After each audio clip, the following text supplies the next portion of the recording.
Chapter 6. The Diamond Mines.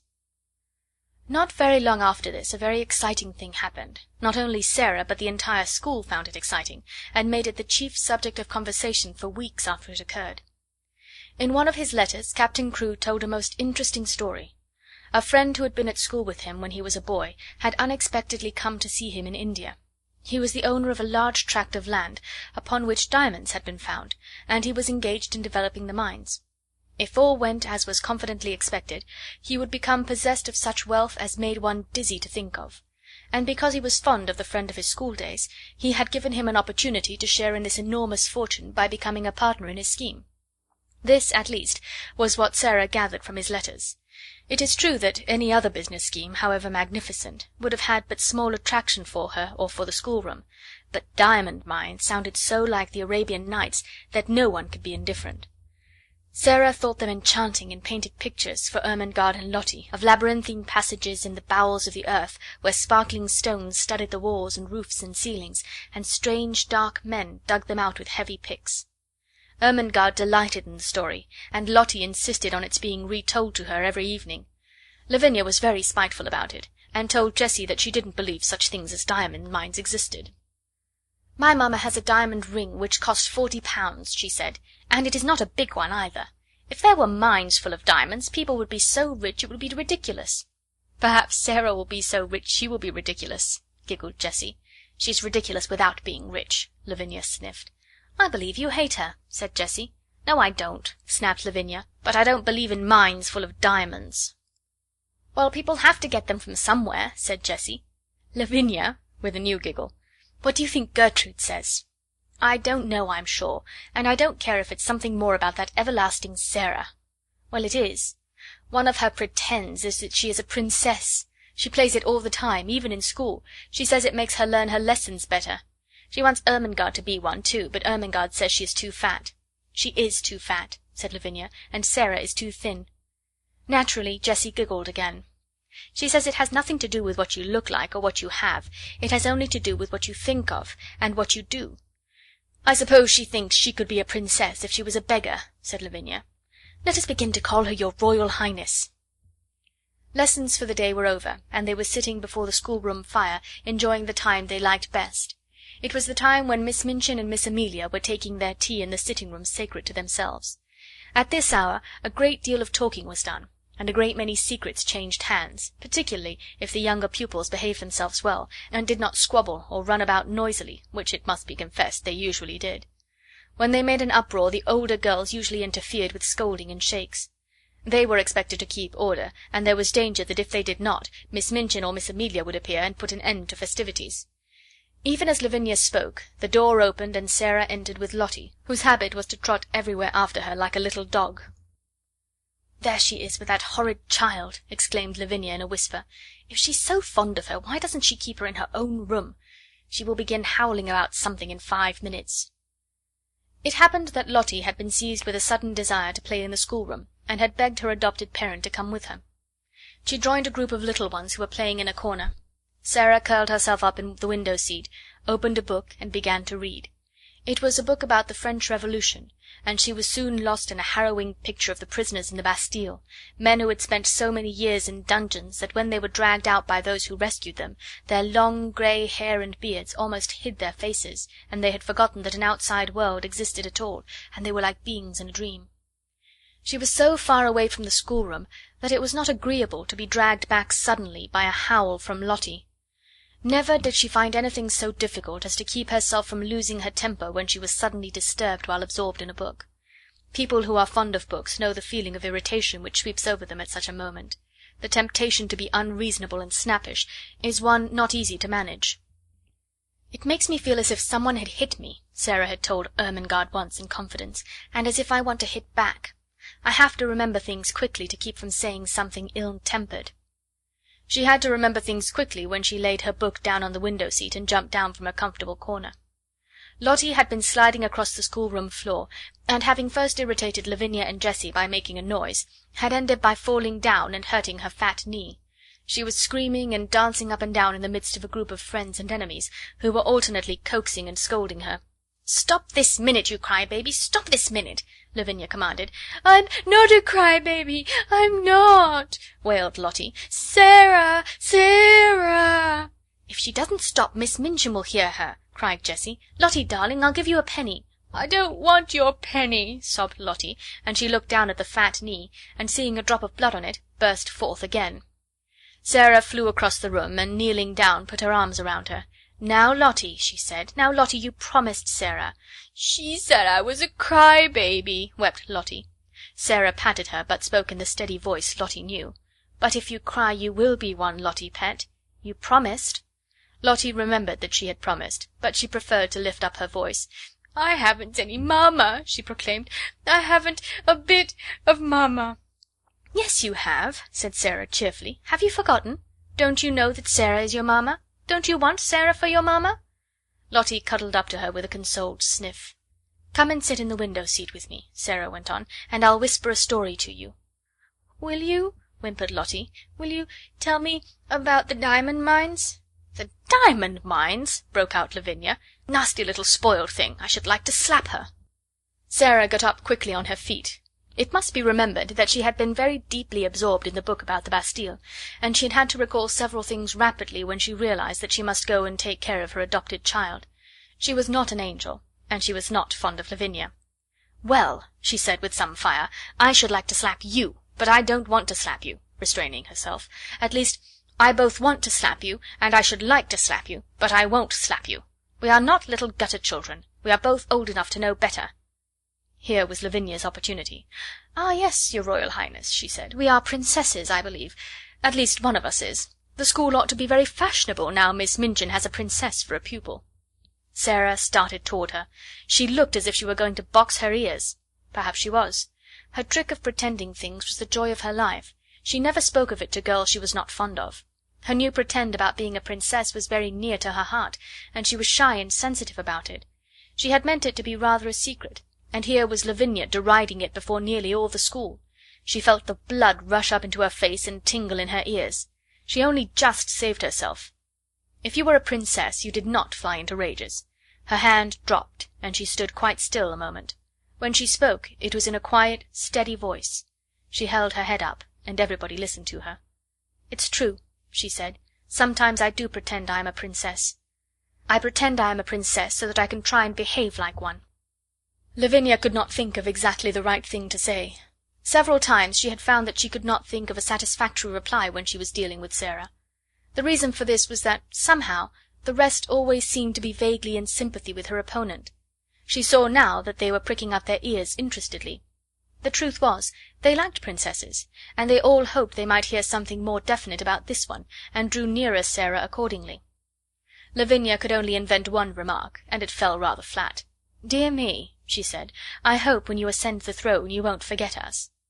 "I won't," said Sarah, and she did not utter another word, but stood quite still and stared at her steadily as she saw her take Jessie's arm and turn away. After this, the girls who were jealous of her used to speak of her as Princess Sarah whenever they wished to be particularly disdainful, and those who were fond of her gave her the name among themselves as a term of affection. No one called her Princess instead of Sarah, but her adorers were much pleased with the picturesqueness and grandeur of the title, and Miss Minchin, hearing of it, mentioned it more than once to visiting parents, feeling that it rather suggested a sort of royal boarding school. To Becky it seemed the most appropriate thing in the world. The acquaintance begun on the foggy afternoon when she had jumped up terrified from her sleep in the comfortable chair had ripened and grown, though it must be confessed that Miss Minchin and Miss Amelia knew very little about it.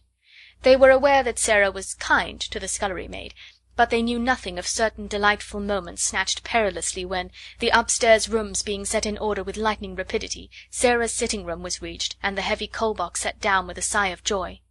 At such times stories were told by instalments, things of a satisfying nature were either produced and eaten, or hastily tucked into pockets to be disposed of at night, when Becky went upstairs to her attic to bed. "But I has to eat them careful, miss," she said once, "'cause if I leaves crumbs the rats comes out to get them." "Rats!" exclaimed Sarah in horror. "Are there rats there?" "Lots of 'em, miss," Becky answered in quite a matter-of-fact manner. "There mostly is rats and mice in attics. You gets used to the noise they make scuttling about. I've got so I don't mind 'em as long as they don't run over my pillar."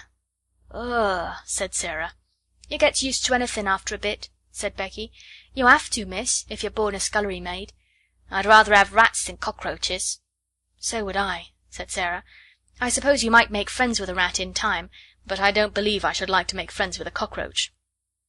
Sometimes Becky did not dare to spend more than a few minutes in the bright, warm room, and when this was the case perhaps only a few words could be exchanged, and a small purchase slipped into the old-fashioned pocket Becky carried under her dress skirt, tied round her waist with a band of tape.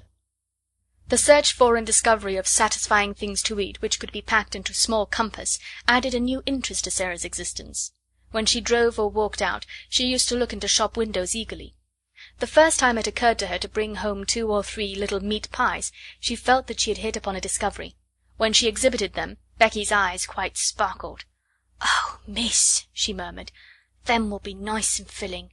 It's fillingness that's best. Sponge cake's a heavenly thing, but it melts away like, if you understand, miss. These'll just stay in your stomach." "Well," hesitated Sarah, "I don't think it would be good if they stayed always, but I do believe they will be satisfying." They were satisfying, and so were beef sandwiches, bought at a cook shop, and so were rolls and Bologna sausage. In time Becky began to lose her hungry, tired feeling, and the coal box did not seem so unbearably heavy. However heavy it was, and whatsoever the temper of the cook and the hardness of the work heaped upon her shoulders, she had always the chance of the afternoon to look forward to, the chance that Miss Sarah would be able to be in her sitting room. In fact, the mere seeing of Miss Sarah would have been enough without meat pies.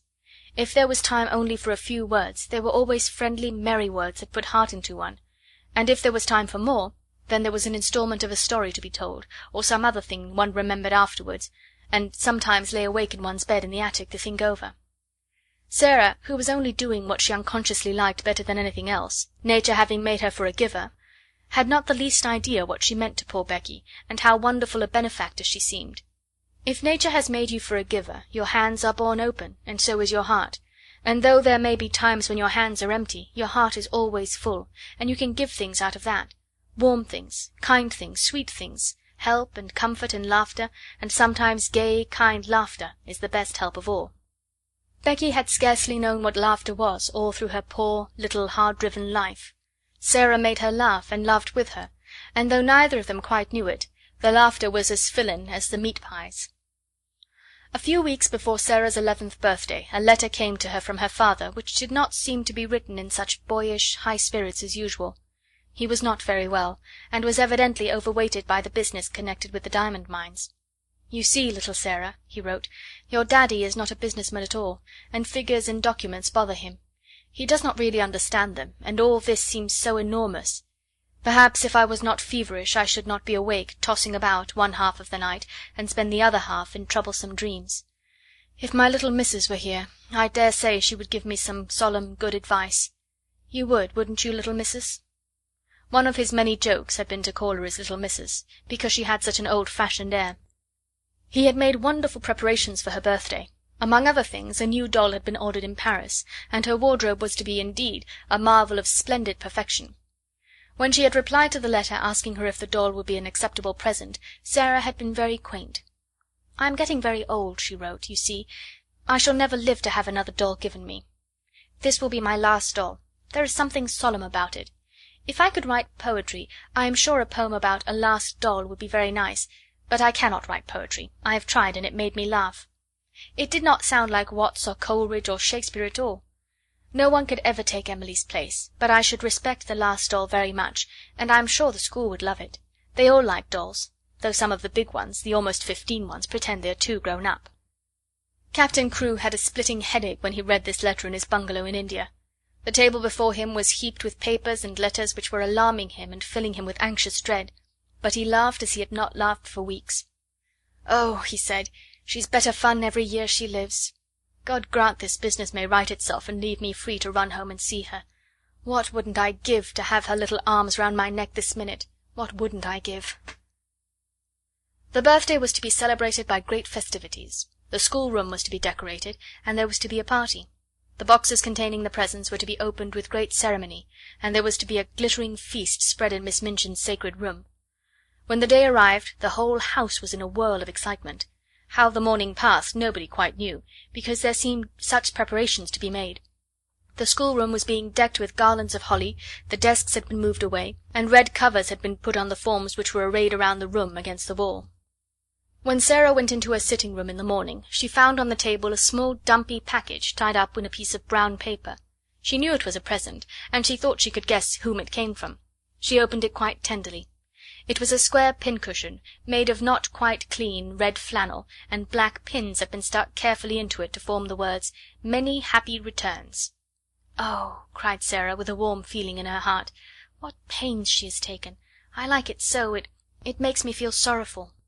But the next moment she was mystified. On the under side of the pincushion was secured a card bearing in neat letters the name Miss Amelia Minchin. Sarah turned it over and over. "Miss Amelia?" she said to herself. "How can it be?" And just at that very moment she heard the door being cautiously pushed open and saw Becky peeping round it. There was an affectionate, happy grin on her face, and she shuffled forward and stood nervously pulling at her fingers. "D'ye like it, Miss Sarah?" she said. "Do ye?" "Like it?" cried Sarah. "You darling Becky, you made it all yourself." Becky gave a hysteric but joyful sniff, and her eyes looked quite moist with delight. "It ain't nothing but flannin, and the flannin ain't new, but I wanted to give you something, and I made it of nights. I knew you could pretend it was satin with diamond pins in. I tried to when I was making it. The card, miss," rather doubtfully, "'twa'n't wrong of me to pick it out of the dustbin, was it? Miss 'Melia throwed it away. I hadn't no card of my own, and I knowed it wouldn't be a proper present if I didn't pin a card on, so I pinned Miss 'Melia's." Sarah flew at her and hugged her. She could not have told herself or anyone else why there was a lump in her throat. "Oh, Becky," she cried out with a queer little laugh, "I love you, Becky, I do, I do." "Oh, miss," breathed Becky, "thank you, miss, kindly. It ain't good enough for that. The flannin wasn't new." Chapter 6